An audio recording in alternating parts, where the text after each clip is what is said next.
നമസ്കാരം, ഞാൻ Biji Sholur, professional full time ട്രേഡറാണ്. എല്ലാവർക്കും Biji Sholur market prediction and അനാലിസിലേക്ക് സ്വാഗതം. നമ്മൾ നോക്കാൻ പോകുന്നത് നിഫ്റ്റി, ബാങ്ക് നിഫ്റ്റിയിൽ പിൻ നിഫ്റ്റി ഇന്ന് എന്തൊക്കെയാണ് സംഭവിച്ചിരിക്കുന്നത്, വരും ദിവസങ്ങളായാലും എന്തൊക്കെയാണ് സംഭവിക്കാൻ പോകുന്നത്, എങ്ങനെ വിദഗ്ധമായിട്ട് ട്രേഡുകൾ മാനേജ് ചെയ്യാം. കാരണം നമുക്ക് എപ്പോഴും ആ ഒരു കറക്റ്റ് ഒരു ട്രെൻഡിൽ മാർക്കറ്റിനൊരു ക്യാച്ച് ചെയ്യണമെങ്കിൽ റൈറ്റ് ഒരു ട്രെൻഡിൽ നമ്മൾ നിലനിൽക്കണം. മാത്രമല്ല നമുക്കൊരു റൈറ്റ് സപ്പോർട്ട് റെസിസ്റ്റൻസ് കിട്ടിയാലാണ് റൈറ്റ് ഒരു സപ്പോർട്ട് റെസിസ്റ്റൻസ് കിട്ടിയാൽ മാത്രമാണ് നമുക്കൊരു പ്രൈസ് ആക്ഷനിൽ നമുക്കൊരു വിജയിക്കാനായിട്ട് സാധിക്കുള്ളൂ. നമുക്ക് എപ്പോഴും അല്ലെങ്കിൽ നമ്മുടെ ഒരു ആക്യുറസി മാർക്കറ്റിൽ കുറയും, ഒരുപാട് എൻട്രീസ് നമുക്കത് ട്രേഡ് എടുക്കേണ്ടി വരും. നമ്മൾ വിചാരിച്ച ആ ഒരു ആക്യുറസി നമുക്കത് കിട്ടില്ല, നമ്മൾ ഇമോഷണലി വീക്കും ആകും. അപ്പൊ അതുകൊണ്ട് എപ്പോഴും മാർക്കറ്റിൽ റൈറ്റ് സപ്പോർട്ട് റെസിസ്റ്റൻസിനെ അനലൈസ് ചെയ്താൽ മാത്രമാണ് നമുക്കൊരു പ്രൈസ് ആക്ഷനിൽ വിജയിക്കാനായിട്ട് സാധിക്കുള്ളൂ. അപ്പോൾ പ്രൈസ് ആക്ഷനിൽ ഏറ്റവും ഇമ്പോർട്ടൻ്റ് ആണ് സപ്പോർട്ട് റെസിസ്റ്റൻസ് എന്ന് പറയുന്നത്. അപ്പോൾ റൈറ്റ് ഒരു സപ്പോർട്ട് റെസിസ്റ്റൻസ് കിട്ടിയില്ലെങ്കിൽ നമുക്കൊരു കൃത്യമായിട്ടുള്ളൊരു എൻട്രികളും മാർക്കറ്റിൽ നിന്ന് കിട്ടില്ല, റൈറ്റ് ആയിട്ടുള്ളൊരു ട്രെൻഡും നമുക്ക് ക്യാച്ച് ചെയ്യാനായിട്ട് സാധിക്കില്ല.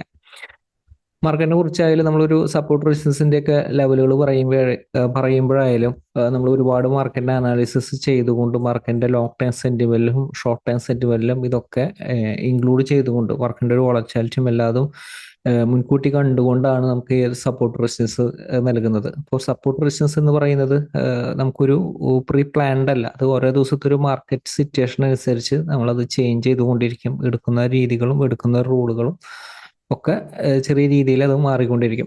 അപ്പോൾ നിഫ്റ്റി ആയാലും ഇന്നത്തെ മാർക്കറ്റ് വർക്കൗട്ട് ചെയ്ത് നോക്കുക. നിഫ്റ്റിയുടെ ഓപ്പണിംഗ് 19,710 ഒരു മുകളിൽ ഓപ്പൺ ചെയ്താൽ മാത്രമാണ് നമ്മളൊരു ബൈയുടെ ഒരു ഓപ്പർച്യൂണിറ്റി നമ്മളത് സൂചിപ്പിച്ചിരുന്നത്. അല്ലെങ്കിൽ നമുക്ക് ഇതിൻ്റെ ഒരു താഴെ ഓപ്പൺ ചെയ്ത് കഴിഞ്ഞാൽ നമ്മൾ ചെറിയൊരു ടൈം ഫ്രെയിമിൽ ഷോർട്ട് സെല്ലിന് തന്നെയാണ് സാധ്യത എന്നാണ് നമ്മൾ സൂചിപ്പിച്ചിരുന്നത്. 710 മുകളിൽ ഓപ്പൺ ചെയ്ത് കഴിഞ്ഞാൽ ബൈക്ക് ചെറിയൊരു ടൈം ഫ്രെയിമിലായാലും ബൈയുടെ ഓപ്പർച്യൂണിറ്റി യൂട്ടിലൈസ് ചെയ്യാമെന്നും. എക്സാക്റ്റ് ആയിട്ട് മാർക്കറ്റിൽ വർക്ക് ചെയ്ത് നോക്കുക.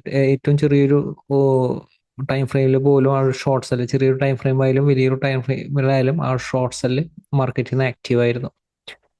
മാത്രമല്ല ബൈയിലേക്ക് മാർക്കറ്റ് കടന്നില്ല, നമ്മളത് സൂചിപ്പിച്ചിരുന്നതാണ്. 710 മുകളിലേക്ക് സസ്റ്റെയിൻ ചെയ്താൽ മാത്രമാണ് ആ ഒരു ബൈയുടെ ഒരു സെന്റിമെന്റ് മാർക്കറ്റിൽ വരികയുള്ളൂ എന്ന്, അതായത് ഇൻട്രാഡേയിൽ.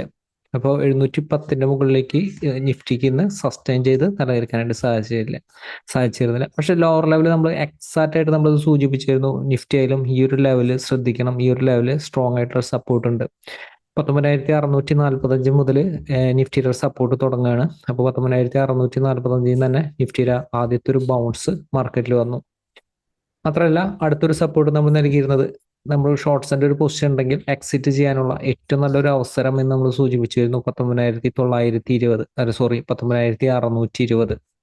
അപ്പോൾ ഇന്ന് നിഫ്റ്റിയുടെ വന്നിരിക്കുന്ന ഒരു ലോ ശ്രദ്ധിക്കുക. ഈ ഒരു ലെവലിൽ നിന്ന് ബൈയുടെ ഒരു ഓപ്പർച്യൂണിറ്റി വരും, ഈ ഒരു ലെവലിൽ നിന്ന് നിഫ്റ്റി ബൗൺസ് ചെയ്യും. അതുകൊണ്ട് തന്നെ ഇതിനൊരു താഴെ വന്നാലും ഇതിൻ്റെ ഒരു മുകളിലേക്ക് ബൗൺസ് ചെയ്താൽ ബൈക്ക് കൂടുതൽ ഇമ്പോർട്ടൻസ് നൽകുന്ന രീതിയിലാണ് നമ്മൾ കഴിഞ്ഞ ദിവസത്തെ ഒരു ട്രേഡിംഗ് പ്ലാൻ നൽകിയിരുന്നത്. അപ്പൊ അത് കൃത്യമായിട്ട് ഫോളോ ചെയ്തവർക്ക് ഇവിടുന്ന് ഒരു ഷോർട്ട്സ് ആൻഡ് ഓപ്പർച്യൂണിറ്റി യൂട്ടിലൈസ് ചെയ്തവർക്ക് ബുക്ക് ചെയ്യാനും, മാർക്കറ്റ് ഒരു താഴെ നിൽക്കുന്നത് കണ്ടുകൊണ്ട് അഗ്രസീവായിട്ട് ഈ ലെവലിൽ നിന്ന് ഷോർട്ട്സ് ആൻഡ് ഓപ്പർച്യൂണിറ്റി യൂട്ടിലൈസ് ചെയ്യാതെ എക്സാക്റ്റ് ആയിട്ടുള്ള ട്രെൻഡിൽ നിലനിൽക്കാനും എക്സാക്റ്റ് ആയിട്ട് കഴിഞ്ഞ ദിവസത്തെ ഒരു വീഡിയോ നിങ്ങളെ ഹെൽപ്പ് ചെയ്തിട്ടുണ്ടായിരിക്കും. ആ വീഡിയോ കാണാത്തവർ ജസ്റ്റ് കഴിഞ്ഞ ദിവസത്തെ ഒരു വീഡിയോ കാണുക. അപ്പോൾ പറയുന്നൊരു സപ്പോർട്ട് റെസിസ്റ്റൻസ് ആയാലും എല്ലാ ദിവസവും എക്സാക്റ്റ് ആയിട്ട് വർക്ക് ചെയ്യുന്നല്ല പറയുന്നത്, എന്നാലും 70-80% ദിവസങ്ങളിലും എക്സാക്റ്റ് ആയിട്ട് മാർക്കറ്റിന്റെ ആ ഒരു മൂവ്മെന്റ് നമുക്ക് എക്സാക്റ്റ് ആയിട്ട് നമുക്കത് കിട്ടാറുണ്ട്. അപ്പോൾ നിഫ്റ്റി ആയാലും 19,645 മുകളിലേക്ക് സസ്റ്റെയിൻ ചെയ്ത് കഴിഞ്ഞാൽ ബൈയുടെ ഒരു സെന്റിമെന്റിലാണ്. സപ്പോർട്ട് റെസിസ്റ്റൻസിന്റെ വീഡിയോ ആയാലും നമ്മൾ പോസ്റ്റ് ചെയ്തിട്ടുണ്ട്. അതിലും നമുക്ക് ആ ഒരു സപ്പോർട്ട് റെസിസ്റ്റൻസിൽ എങ്ങനെയാണ് ബൈ എടുക്കുന്നതെന്ന് നമ്മൾ സൂചിപ്പിച്ചിട്ടുണ്ട്. എക്സാക്റ്റ് ആയിട്ടുള്ള ഒരു ബൈ സെന്റിമെന്റിലായിരുന്നു, പക്ഷേ 19,710 റെസിസ്റ്റൻസിന്റെ മുകളിലേക്ക് സസ്റ്റെയിൻ ചെയ്ത് നിലനിൽക്കാനായിട്ട് സാധിച്ചിരുന്നില്ല. നെഗറ്റീവ് സെന്റിമെന്റിലായിരുന്നു, സൈഡ് വേസ് ആൻഡ് വോളറ്റൈൽ മൂവ്മെന്റിലായിരുന്നു, ചെറിയൊരു റേഞ്ചിലായിരുന്നു നിഫ്റ്റി നിലനിന്നിരുന്നത്. അപ്പോൾ വരും ദിവസങ്ങളിലായാലും നിഫ്റ്റിനെ എങ്ങനെ മാനേജ് ചെയ്യണം, ഏതാണ് ഇമ്പോർട്ടൻ്റ് ആയിട്ടുള്ള സപ്പോർട്ട് റെസിസ്റ്റൻസ് ലെവല് നമുക്ക് നോക്കാം.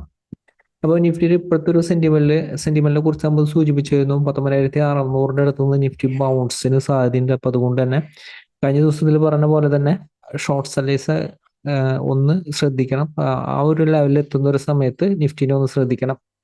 കാരണം നിഫ്റ്റി ആയാലും ഇനി 19,600 താഴത്തേക്ക് ഒരു ഹോൾഡിംഗ് ബേസിസിൽ നിലനിർത്തിയാൽ മാത്രമാണ് ആ ഒരു ട്രെൻഡിന്, ഈ ഒരു സെന്റിമെന്റിൽ ചെറിയൊരു വ്യത്യാസം വരുന്നത്. അപ്പൊ അതനുസരിച്ചാണ് നമ്മൾ ആ ഒരു ട്രേഡിങ്ങിന്റെ സപ്പോർട്ടും ട്രേഡ് ചെയ്യുന്ന രീതികളും നമ്മൾ പറയുന്നത്. അപ്പോൾ നിഫ്റ്റിയിൽ ഇപ്പോൾ വരും ദിവസങ്ങളിൽ മാനേജ് ചെയ്യുമ്പോൾ ശ്രദ്ധിക്കണം. ഈ ഒരു ലോവർ ലെവലിൽ നിഫ്റ്റിയുടെ സപ്പോർട്ട് ഏരിയ ആണ്. ഈ സപ്പോർട്ട് ഏരിയ ഈസി ആയിട്ട് ബ്രേക്ക് ചെയ്യുന്നുണ്ടെങ്കിൽ മാർക്കറ്റ് ഓരോ സപ്പോർട്ടുകളും ബ്രേക്ക് ചെയ്തതിന് ശേഷം മാർക്കറ്റിന് തിരിച്ച് മുകളിലോട്ട് കയറാനായിട്ട് സാധിക്കില്ല. അതായത് താഴത്തേക്ക് സ്ട്രെങ്ത് ഉണ്ടെങ്കിൽ മാർക്കറ്റിന് തിരിച്ചിന്റെ മുകളിലോട്ട് കയറാനായിട്ട് സാധിക്കില്ല. കഴിഞ്ഞ ദിവസത്തിലെ മാർക്കറ്റിൽ ഇത് തന്നെയാണ് പറഞ്ഞത്. താഴത്തേക്ക് ബ്രേക്ക് ചെയ്തതിന് ശേഷം നമ്മുടെ റെസിസ്റ്റൻസിന്റെ ഒരു മുകളിലേക്ക് തിരിച്ച് കയറുന്നുണ്ടെങ്കിൽ ബയേഴ്സിന് സ്ട്രെങ്ത് ഉണ്ട്. ബൈസിന്റെയിലേക്ക് നിലനിൽക്കാനാണ് സൂചിപ്പിച്ചിരുന്നത്. അതുപോലെ തന്നെയാണ് വരും ദിവസത്തെ ഒരു അപ്ഡേറ്റിലും വരും ദിവസത്തെ ഒരു മൂവ്മെന്റിലും നിഫ്റ്റിനെ മാനേജ് ചെയ്യേണ്ടത്. 19,660 സപ്പോർട്ടായിട്ട് കാണുന്നത്. അപ്പൊ 660 മുകളിൽ ഓപ്പൺ ചെയ്ത ഷോർട്ട്സിന്റെ ഓപ്പർച്യൂണിറ്റി 660 താഴത്തേക്ക് നിലനിർത്തിയാൽ മാത്രമാണ്. 660 മുകളിൽ നിലനിർത്തിയതിനു ശേഷം ബൈ ഓപ്പർച്യൂണിറ്റി കിട്ടുകയാണെങ്കിൽ യൂട്ടിലൈസ് ചെയ്യാം. ഹയർ ലെവലിലേക്കായാലും റെസിസ്റ്റൻസ് ആയിട്ട് 19,710 ആക്ട് ചെയ്യും. ഇൻ കേസ് 710 മുകളിലേക്ക് സസ്റ്റെയിൻ ചെയ്താലും ഹയർ ലെവലിലേക്ക് 750 റെസിസ്റ്റൻസ് ആയിട്ടുണ്ട്. അപ്പൊ അതുകൊണ്ട് തന്നെ ക്വിക്കായിട്ടുള്ള ഒരു പ്രോഫിറ്റ് ബുക്കിംഗ് റെസിസ്റ്റൻസിന്റെ അടുത്ത് നിന്ന് നടത്താനായിട്ട് ശ്രദ്ധിക്കുക. ഇൻ കേസ് ഓപ്പൺ ചെയ്യുന്നത് 710 ബ്രേക്ക് ചെയ്ത് വരുന്ന ഒരു ഓപ്പണിംഗ് ആണ്, മുകളിലേക്ക് ബ്രേക്ക് ചെയ്ത് മുകളിലേക്ക് പോകുന്ന ഒരു ഓപ്പണിംഗ് ആണെങ്കിൽ ചെറിയ ടൈം ഫ്രെയിമിലെ ബൈ ഓപ്പർച്യൂണിറ്റി യൂട്ടിലൈസ് ചെയ്യാം. 750 റെസിസ്റ്റൻസിന്റെ അടുത്ത് നിന്ന് പ്രോഫിറ്റ് ബുക്കിംഗ് നടത്തുക. ഇൻ കേസ് 750 മുകളിലേക്കും വീണ്ടും സസ്റ്റെയിൻ ചെയ്ത് കഴിഞ്ഞാൽ ബൈ ഒരു സെന്റിമെന്റാണ് വരുന്നത്. അടുത്ത റെസിസ്റ്റൻസ് 19,800 അടുത്ത് റെസിസ്റ്റൻസ് ഉണ്ട്. അതുപോലെ ഓപ്പൺ ചെയ്യുന്ന ഗ്യാപ്പ് അപ്പ് ഓപ്പണിംഗ് ആയിരുന്നാലും 19,710 താഴെയാണെങ്കിൽ ഷോർട്ട്സിന് തന്നെയാണ് സാധ്യത. ചെറിയ ടൈം ഫ്രെയിമിൽ ഷോർട്ട്സിന്റെ ഓപ്പർച്യൂണിറ്റി യൂട്ടിലൈസ് ചെയ്യാം. പക്ഷേ 19,660 സപ്പോർട്ടായിട്ട് ആക്ട് ചെയ്യും. അതിനുശേഷം ഈ ഒരു ലെവലിൽ വീണ്ടും താഴോട്ട് ബ്രേക്ക് ചെയ്താൽ മാത്രമാണ് ആ ഒരു ഷോർട്ട്സിൽ ആക്റ്റീവ് ആകുന്നത്. ഇൻ കേസ് ഓപ്പൺ ചെയ്യുന്നത് ചെറിയൊരു ഗ്യാപ് ഡൗൺ ഓപ്പണിംഗ് ആയാലും പ്രത്യേകം ശ്രദ്ധിക്കണം. ഇൻ കേസ് ഈ ഒരു ലെവൽ മാനേജ് ചെയ്യാനായിട്ട് കുറച്ചൊരു ബുദ്ധിമുട്ടാണ്. 620 ഹോൾഡ് ചെയ്ത് നിഫ്റ്റി ബൗൺസ് ചെയ്യാനായിട്ട് ശ്രമിക്കും. 660 മുകളിൽ ബൈ സെന്റിമെന്റാണ്. പക്ഷെ 620 താഴത്തേക്ക് ബ്രേക്ക് ചെയ്താൽ തൊട്ട് താഴെ 550 സപ്പോർട്ട് ഉണ്ട്. അപ്പോൾ ഈ ഒരു ലെവലിലെ സപ്പോർട്ട് മാനേജ് ചെയ്യേണ്ടത്. ഇൻ കേസിന്റെ ഒരു താഴത്തേക്ക് പോയാലും ഷോർട്ട് സെല്ലാണ് നമ്മൾ സപ്പോർട്ട് ബ്രേക്ക് ചെയ്താൽ നിലനിൽക്കേണ്ടത്. തിരിച്ച് കയറുന്നുണ്ടെങ്കിൽ, അതായത് ഇതിന്റെ മുകളിൽ ഒരു ക്യാൻഡിൽ ക്ലോസ് ചെയ്യുന്നുണ്ടെങ്കിൽ ഉടനെ പൊസിഷൻസ് എക്സിറ്റ് ചെയ്യുക. 620 മുകളിലേക്ക് സസ്റ്റെയിൻ ചെയ്യുന്നുണ്ടെങ്കിൽ ബൈയുടെ ഒരു സെന്റിമെന്റാണ്. നിഫ്റ്റിയിൽ ഇത്ര ലെവലുകൾ ഫോളോ ചെയ്ത് കഴിഞ്ഞാൽ എക്സാക്റ്റ് ആയിട്ടുള്ള ട്രെൻഡിൽ നമുക്ക് നിലനിൽക്കാനായിട്ട് സാധിക്കും. നമുക്ക് ബാങ്ക് നിഫ്റ്റി നോക്കാം. നമുക്ക് ബാങ്ക് നിഫ്റ്റിയിൽ നിന്ന് എന്തൊക്കെയാണ് സംഭവിച്ചത് നമുക്ക് നോക്കാം. ബാങ്ക് നിഫ്റ്റിയെ കുറിച്ച് നമ്മൾ കഴിഞ്ഞ ദിവസത്തിൽ പറഞ്ഞത് ശ്രദ്ധിക്കാം. 46,050 ഓപ്പണിംഗ് ക്യാൻഡിൽ ബ്രേക്ക് ചെയ്ത് വരുന്ന ഒരു ഓപ്പണിംഗ് ആയിരുന്നു. 46,050 ബ്രേക്ക് ചെയ്ത് വരുന്ന ഒരു ഓപ്പണിംഗ് ആയിരുന്നു. ഓപ്പണിംഗ് തന്നെ ഷോർട്ട്സിന്റെ ഓപ്പർച്യൂണിറ്റി യൂട്ടിലൈസ് ചെയ്യാവുന്ന മാർക്കറ്റാണ്. എക്സാക്റ്റ് ആയിട്ട് ആ ഒരു ട്രേഡ് നമുക്കത് കിട്ടി. മാത്രമല്ല അടുത്ത സപ്പോർട്ട് പറഞ്ഞിരുന്നത് 45,860 സപ്പോർട്ട് പറഞ്ഞിരുന്നത്. 860 അടുത്തുനിന്ന് നിഫ്റ്റി ഒന്ന് ബൗൺസ് ചെയ്യാനായിട്ട് ശ്രമിച്ചിരുന്നു. അതിനുശേഷം 860 ബ്രേക്ക് ചെയ്തിരുന്നു. അതിനുശേഷം 750 സപ്പോർട്ടാണ് നമ്മൾ നൽകിയിരുന്നത്. ബാങ്ക് നിഫ്റ്റി വർക്ക് ചെയ്ത് നോക്കുക. 750 സപ്പോർട്ട് ചെയ്യുന്നു, ബാങ്ക് നിഫ്റ്റി ബൗൺസ് ചെയ്തു. അതിനുശേഷം 650 സപ്പോർട്ടാണ് നൽകിയിരുന്നത്. 650 സപ്പോർട്ട് ചെയ്യുന്നു, ബൗൺസ് ചെയ്തു. അപ്പോൾ ബാങ്ക് നിഫ്റ്റിയെ കുറിച്ച് നമ്മൾ പറഞ്ഞിരുന്നത് 650 ഇമ്പോർട്ടന്റ് സപ്പോർട്ട് ലെവലാണ്. 650 സപ്പോർട്ട് ഹോൾഡ് ചെയ്തുകൊണ്ട് 650 സപ്പോർട്ട് ഇമ്പോർട്ടന്റ് സപ്പോർട്ട് ലെവലാണ്. 650 സപ്പോർട്ട് ഹോൾഡ് ചെയ്തുകൊണ്ട് 750 മുകളിലേക്ക് സസ്റ്റെയിൻ ചെയ്ത് കഴിഞ്ഞാൽ ഇത് റൈറ്റ് ഒരു ബൈയുടെ ഒരു ഓപ്പർച്യൂണിറ്റി യൂട്ടിലൈസ് ചെയ്യാവുന്ന അവസരമാണ്. അവസാനത്തെ ഒരു സെക്ഷനിലായാലും നല്ലൊരു ബൈയുടെ ഓപ്പർച്യൂണിറ്റി യൂട്ടിലൈസ് ചെയ്യാവുന്ന ഓപ്പർച്യൂണിറ്റിയാണ് നമുക്കിത് കിട്ടിയിരുന്നത്. അപ്പോൾ ബാങ്ക് നിഫ്റ്റിയും ആ ഒരു സപ്പോർട്ട് റെസിസ്റ്റൻസ് എക്സാക്റ്റ് ആയിട്ട് വർക്ക് ചെയ്ത് നോക്കുക. അപ്പോൾ വരും ദിവസങ്ങളായാലും ബാങ്ക് നിഫ്റ്റി ആയാലും ഇതൊരു ഇമ്പോർട്ടന്റ് ലെവലാണ്. അതുകൊണ്ട് തന്നെ 47,650 താഴത്തേക്ക് ബാങ്ക് നിഫ്റ്റിക്ക് ഒരു ഹോൾഡിംഗ് നിലനിർത്തിയാലാണ് ഈ ഒരു സെന്റിമെന്റിൽ ചെറുതായിട്ടൊന്ന് മാറുന്നത്. അതിനുശേഷം നമ്മൾ നൽകുന്ന ലെവലുകൾ ചെറിയൊരു വ്യത്യാസം ഉണ്ടായിരിക്കും. അപ്പോൾ വരും ദിവസങ്ങളിലായാലും ഈ ഒരു ട്രെൻഡ് അനുസരിച്ച് എങ്ങനെയാണ് ബാങ്ക് നിഫ്റ്റി മാനേജ് ചെയ്യേണ്ടത്, ഏതാണ് ഇമ്പോർട്ടൻ്റ് ആയിട്ടുള്ള സപ്പോർട്ട് റെസിസ്റ്റൻസ് ലെവലിൽ നമുക്ക് നോക്കാം. ബാങ്ക് നിഫ്റ്റി ഒരു ഹയർ ലെവലിലേക്ക് ആണെങ്കിൽ 45,950 റെസിസ്റ്റൻസ് ആയിട്ട് കാണുന്നുണ്ട്. 950 ബ്രേക്ക് ചെയ്താൽ നമുക്ക് 5 ദിവസത്തിൽ നൽകിയിരിക്കുന്ന 46,050. അപ്പോൾ ഓപ്പൺ ചെയ്യുന്ന ഗ്യാപ്പ് അപ്പ് ഓപ്പണിംഗ് ആണ്. 45,950 മുകളിലാണെങ്കിൽ ചെറിയ ടൈം ഫ്രെയിമിൽ ബൈ ഓപ്പർച്യൂണിറ്റി യൂട്ടിലൈസ് ചെയ്യുക. പക്ഷേ അടുത്തൊരു റെസിസ്റ്റൻസ് ആകുമ്പോഴേക്കും ക്വിക്കായിട്ട് പ്രോഫിറ്റ് ബുക്കിംഗ് നടത്താനായിട്ട് ശ്രദ്ധിക്കുക. ഓപ്പൺ ചെയ്യുന്ന ഗ്യാപ്പ് അപ്പ് ആയിരുന്നാലും 45,950 മുകളിലേക്ക് സസ്റ്റെയിൻ ചെയ്യാതെ ബൈ ഓപ്പർച്യൂണിറ്റി യൂട്ടിലൈസ് ചെയ്യരുത്. അല്ലെങ്കിൽ ഈ ഒരു ലെവലിൽ നിന്ന് ഷോർട്ട്സിന്റെ ഓപ്പർച്യൂണിറ്റി വന്നാലും പ്രത്യേകം ശ്രദ്ധിക്കണം. 45,800 ഹോൾഡ് ചെയ്തുകൊണ്ട് 45,950 മുകളിലേക്ക് സസ്റ്റെയിൻ ചെയ്യുകയാണെങ്കിൽ ബൈ ആണ്. പക്ഷെ 45,800 താഴത്തേക്ക് ബ്രേക്ക് ചെയ്ത് കഴിഞ്ഞാൽ കുറച്ചൊരു വീക്ക്നെസ് ആണ്. പക്ഷെ അടുത്തൊരു സപ്പോർട്ട് ശ്രദ്ധിക്കണം. 45,710, 45,650 കഴിഞ്ഞ ദിവസത്തിൽ നൽകിയിരിക്കുന്ന 650 സപ്പോർട്ട് ഹോൾഡ് ചെയ്തുകൊണ്ട് 710 മുകളിലേക്ക് സസ്റ്റെയിൻ ചെയ്യാൻ സാധിക്കുന്നുണ്ടോ എന്ന് നോക്കാം. ഓപ്പൺ ചെയ്യുന്ന ഗ്യാപ് ഡൗൺ ഓപ്പണിംഗ് ആണ്. സപ്പോർട്ടിലാണെങ്കിൽ ബൈക്കാണ് കൂടുതൽ സാധ്യത. ഷോർട്ട്സിന്റെ ഓപ്പർച്യൂണിറ്റി അഗ്രസീവായിട്ട് യൂട്ടിലൈസ് ചെയ്യരുത്. 45,650 ബ്രേക്ക് ചെയ്യാതെ ഷോർട്ട്സിന്റെ ഓപ്പർച്യൂണിറ്റി യൂട്ടിലൈസ് ചെയ്യരുത്. 650 ബ്രേക്ക് ചെയ്താൽ ലോവർ ലെവലിൽ സപ്പോർട്ട് ഉണ്ട്. 45,500 സ്ട്രോങ് സപ്പോർട്ടാണ്. അപ്പോൾ വരും ദിവസങ്ങളായാലും ബാങ്ക് നിഫ്റ്റി ആയാലും ഈ ഒരു സപ്പോർട്ട് ഹോൾഡ് ചെയ്തുകൊണ്ട് ഇൻ കേസ് 47,650 മുകളിലേക്ക് സസ്റ്റെയിൻ ചെയ്യാൻ ബാങ്ക് നിഫ്റ്റി ശ്രമിച്ചുകൊണ്ടിരിക്കും. അപ്പോൾ അതിൽ നിന്ന് ഫെയിലിയർ ആകുമ്പോഴാണ് ബാങ്ക് നിഫ്റ്റി ആയാലും ഒരു ട്രെൻഡ് റിവേഴ്സൽ, ഒരു പ്രോഫിറ്റ് ബുക്കിംഗ് ഒക്കെ ബാങ്ക് നിഫ്റ്റിയിൽ അത് സ്റ്റാർട്ട് ചെയ്യുന്നത്. ഇപ്പോഴും ബാങ്ക് നിഫ്റ്റിയിലും ട്രെൻഡ് എന്ന് പറയുന്നത് കറണ്ട് സെന്റിമെന്റ് ട്രെൻഡ് എന്ന് പറയുന്നത് പോസിറ്റീവ് തന്നെയാണ്. ജസ്റ്റ് ഒരു ഹയർ ലെവലിൽ നിന്ന് ഒരു പ്രോഫിറ്റ് ബുക്കിംഗ് വന്നിട്ടുണ്ടെങ്കിലും സെന്റിമെന്റ് പോസിറ്റീവ് തന്നെയാണ്. നമുക്കൊരു ഫിൻ നിഫ്റ്റി നോക്കാം. ഫിൻ നിഫ്റ്റി വർക്ക് ചെയ്ത് നോക്കാം. ഫിൻ നിഫ്റ്റിയെ കുറിച്ച് നമ്മൾ സൂചിപ്പിച്ചിരുന്നു. ഫിൻ നിഫ്റ്റി ആയാലും ഇമ്പോർട്ടന്റ് സപ്പോർട്ട് ലെവല് നമ്മൾ നൽകിയിരുന്നു. അപ്പോൾ ഫിൻ നിഫ്റ്റിയുടെ വർക്കിംഗ് നോക്കുക. Lower level 20,420. അപ്പോൾ ഈ ഒരു ലെവൽ ഇമ്പോർട്ടന്റ് സപ്പോർട്ട് ലെവലാണ്. ഈ ഒരു ലെവലിൽ നിന്ന് ബൗൺസ് ചെയ്യുമ്പോൾ ബൈറോ ഓപ്പർച്യൂണിറ്റി യൂട്ടിലൈസ് ചെയ്യുന്നതെന്നാണ് സൂചിപ്പിച്ചിരുന്നത്. എക്സാക്ട് ആയിട്ട് നമുക്കൊരു നല്ലൊരു ബൈറോ ഓപ്പർച്യൂണിറ്റി അവസാനത്തെ ഒരു സെക്ഷനിൽ ഫിൻ നിഫ്റ്റിയിൽ.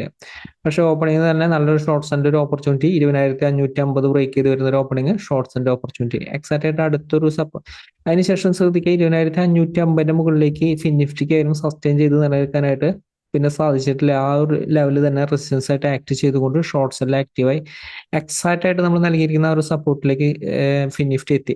അപ്പോൾ എപ്പോഴും ആ റൈറ്റ് സപ്പോർട്ട് റെസിസ്റ്റൻസിലാണ് നമുക്ക് എപ്പോഴും നമുക്കൊരു എൻട്രി, ഒരു ആക്യുറസിയിൽ നമുക്കത് എടുക്കാൻ പറ്റുന്നത്. അപ്പോൾ ഇൻ കേസ് നമുക്ക് ആ ഒരു നൽകുന്ന ഒരു സപ്പോർട്ട് ലെവലുകൾ തെറ്റിപ്പോയി കഴിഞ്ഞാൽ നമുക്ക് റോങ് ആയിട്ടുള്ള ഒരുപാട് എൻട്രികൾ വരും. നിങ്ങൾക്കായാലും ആ ഒരു ട്രേഡിങ്ങിൽ ആക്യുറസി കുറയും. അപ്പോൾ വരും ദിവസങ്ങളിലും ഇപ്പോൾ നിഫ്റ്റിനെ എങ്ങനെ മാനേജ് ചെയ്യുക, അതാണ് ഇമ്പോർട്ടൻ്റ് ആയിട്ടുള്ള സപ്പോർട്ട് റെസിസ്റ്റൻസ് ലെവൽ എന്ന് നമുക്ക് നോക്കാം. ഇപ്പോൾ നിഫ്റ്റിയിലും ലോവർ ലെവൽ സപ്പോർട്ടായിട്ട് 20,400, 20,460, 400 ഹോൾഡ് ചെയ്തുകൊണ്ട് 460 മുകളിലേക്ക് സസ്റ്റെയിൻ ചെയ്യുന്നുണ്ടെങ്കിൽ ബൈറോ ഓപ്പർച്യൂണിറ്റി. ലോവർ ലെവലായാലും ഇതിൻ്റെ ഒരു താഴത്തേക്ക് ബാങ്ക് നിഫ്റ്റി സസ്റ്റെയിൻ ചെയ്യാതെ ഷോർട്ട്സിന്റെ ഓപ്പർച്യൂണിറ്റി അഗ്രസീവായിട്ട് യൂട്ടിലൈസ് ചെയ്യരുത്. കാരണം ഈ ലോവർ ലെവൽ സപ്പോർട്ട് വരുമ്പോൾ ചെയ്യേണ്ട ട്രേഡിംഗ് രീതിയാണ് പറഞ്ഞിരിക്കുന്നത്. അതിനുശേഷം 460 മുകളിലേക്ക് സസ്റ്റെയിൻ ചെയ്യുന്നുണ്ടെങ്കിൽ ബൈസ് ഇൻഡിവിജ്വലാണ്. ഓപ്പൺ ചെയ്യുന്ന ഗ്യാപ് ഡൗൺ ഓപ്പണിംഗ് ആണ്. സപ്പോർട്ടിലാണെങ്കിൽ ബൈക്ക് കൂടുതൽ ഇമ്പോർട്ടൻ്റ് നൽകുക. ഹയർ ലെവലിലേക്ക് റെസിസ്റ്റൻസ് നമ്മൾ കഴിഞ്ഞ ദിവസത്തിൽ നൽകിയിരിക്കുന്നത് 20,550. 20,550 മുകളിലേക്ക് ജസ്റ്റ് ഒന്ന് സസ്റ്റെയിൻ ചെയ്തിട്ടാണ് ആ ഒരു റേഞ്ചിന്റെ അടുത്ത് തന്നെയാണ് നിൽക്കുന്നത്. അപ്പോൾ അതുകൊണ്ട് തന്നെ ഓപ്പണിംഗിൽ നമുക്കൊരു ബൈറോ ഓപ്പർച്യൂണിറ്റി കിട്ടി കഴിഞ്ഞാൽ നമുക്ക് യൂട്ടിലൈസ് ചെയ്യാം. ചെറിയൊരു ടൈം ഫ്രെയിമിൽ 550 മുകളിൽ ഓപ്പണിംഗ് കിട്ടി, ചെറിയ ടൈം ഫ്രെയിമിൽ ബൈറോ ഓപ്പർച്യൂണിറ്റി കിട്ടി യൂട്ടിലൈസ് ചെയ്യാം. ഹയർ ലെവലിലേക്ക് റെസിസ്റ്റൻസ് ഉണ്ട്. ഹയർ ലെവലിലേക്ക് റെസിസ്റ്റൻസ് 20,600 റെസിസ്റ്റൻസ് വരുന്നത്. അതിനുശേഷം 600 മുകളിലേക്ക് സസ്റ്റെയിൻ ചെയ്യുന്നുണ്ടെങ്കിലാണ് അടുത്തൊരു ഫർദർ ആയിട്ടുള്ള ബൈറോ ഓപ്പർച്യൂണിറ്റി യൂട്ടിലൈസ് ചെയ്യേണ്ടത്. 550 താഴെ ഓപ്പൺ ചെയ്തു. അപ്പോൾ ഈ ഒരു ലെവൽ തന്നെയാണ് ഓപ്പൺ ചെയ്യുന്നത്. ചെറിയ ടൈം ഫ്രെയിമിലെ ഷോർട്ട്സിന്റെ ഓപ്പർച്യൂണിറ്റി കൂടുതൽ ഇമ്പോർട്ടൻ്റ് നൽകുക. ബൈറോ ഓപ്പർച്യൂണിറ്റി 550 മുകളിലേക്ക് സസ്റ്റെയിൻ ചെയ്ത് നിലനിൽക്കുന്നുണ്ടെങ്കിൽ മാത്രമാണ് ബൈറോ ഓപ്പർച്യൂണിറ്റി യൂട്ടിലൈസ് ചെയ്യേണ്ടത്. 550 മുകളിലേക്ക് ബ്രേക്ക് ചെയ്ത ക്യാൻഡിൽ തിരിച്ച് താഴോട്ട് ബ്രേക്ക് ചെയ്യുമ്പോൾ ഷോർട്ട്സിലേക്ക് നിലനിൽക്കാൻ ശ്രദ്ധിക്കുക. 20,400, 460 സപ്പോർട്ടായിട്ട് ആക്ട് ചെയ്യുന്നത്. ഇതും ബ്രേക്ക് ചെയ്ത് കഴിഞ്ഞാൽ കൂടുതൽ വീക്ക്നെസ് ആണ്. പക്ഷെ വരും ദിവസങ്ങളായാലും ഇതിൻ്റെ താഴത്തേക്ക് ഹോൾഡിംഗ് ബേസിസിൽ നിലനിർത്തിയതിനു ശേഷം മാത്രമാണ് നമുക്ക് അടുത്തൊരു ട്രെൻഡ് കൃത്യമായിട്ട് ഡിസൈഡ് ചെയ്യാനായിട്ട് സാധിക്കുള്ളൂ. അപ്പോൾ നിഫ്റ്റിയും ബാങ്ക് നിഫ്റ്റി, ഫിൻ നിഫ്റ്റി ഇത്ര ലെവലുകൾ ഫോളോ ചെയ്ത് കൃത്യമായിട്ടുള്ള ട്രെൻഡിൽ നിലനിൽക്കാനായിട്ട് ശ്രദ്ധിക്കാം. മാർക്കറ്റിലെ വലിയ അവസരമായിട്ട് നമുക്ക് ഒരു ദിവസം അപ്ഡേറ്റ് വീണ്ടും കാണാം. എല്ലാവരും വിലയേറിയ ഷെയറുകളും കമന്റുകളും പ്രതീക്ഷിക്കുന്നു. എല്ലാവർക്കും നന്ദി.